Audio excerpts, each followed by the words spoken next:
Hey, good morning. This is Mayor Valensky with Driving Markets. I hope you're all well.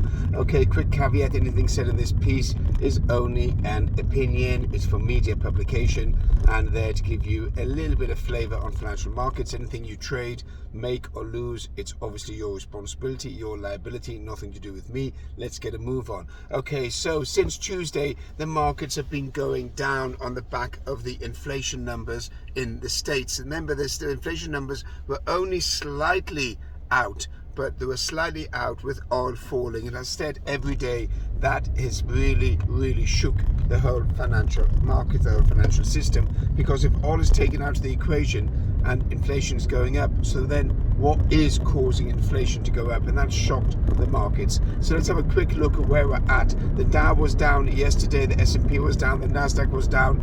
You also had all the cryptos down, and you had the dollar up.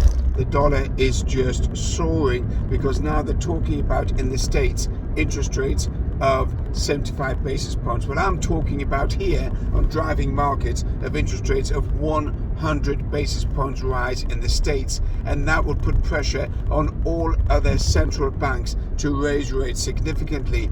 Rates are not going to go down, and the central banks are so far behind the curve and they're so blind to inflation effectively that they are just too slow, and therefore rates need to be raised super aggressively in order to combat inflation. But they're not going to be successful because inflation is built on a two balance. There's a supply and there's demand. There's simply very little supply. There's full employment around the world, and therefore you've got a much higher demand. So a bit of a paradox. What you've got rising inflation, rising interest rates, and full employment, and therefore it's unlikely on no economic basis to see a recession, because until unemployment rises, then it's unlikely to see a recession. But technically, according to the GDP, the gross domestic product numbers, we are in a recession. So we haven't had this type of situation before, and it is a bit strange.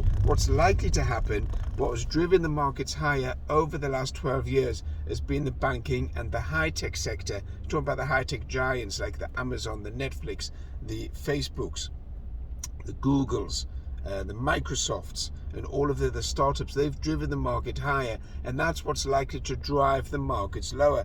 As their revenue falls away, they're going to start laying off staff, laying off these super high paid high tech individuals, and therefore that's what's going to lead to probably higher unemployment. Until you get high unemployment, they're not really going to control inflation. So it's a bit of a paradox. What we don't want is unemployment, because it affects everyone's income, everyone's household income, and they need that income in order to survive. So economically, taking out the human touch, it's a very difficult call for the central banks. Talking about interest rates, what you've got a soaring dollar. So the dollar is stronger against all major currencies, and especially against the yen, the pound, and the euro. The pound's fallen down to 114.65. That is particularly painful, but the pound at these levels looks like a buy. It's just fallen too much, and it's an oversold position. So the pound looks like a buy, in my opinion.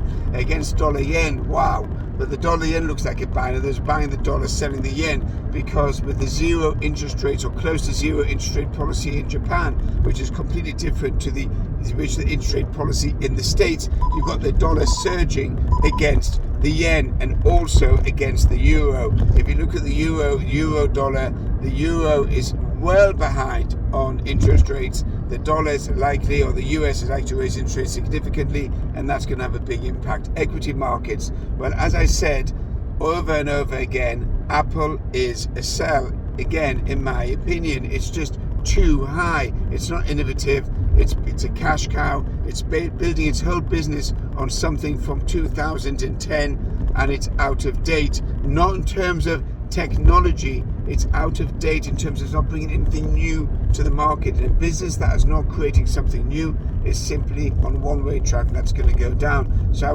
would see Apple by year end at around about the 105 to 110, $105, $110 a share. Same with Facebook. Facebook's far too overvalued. It needs to come down to well below $100. Amazon also is far too high. Tesla's an interesting one.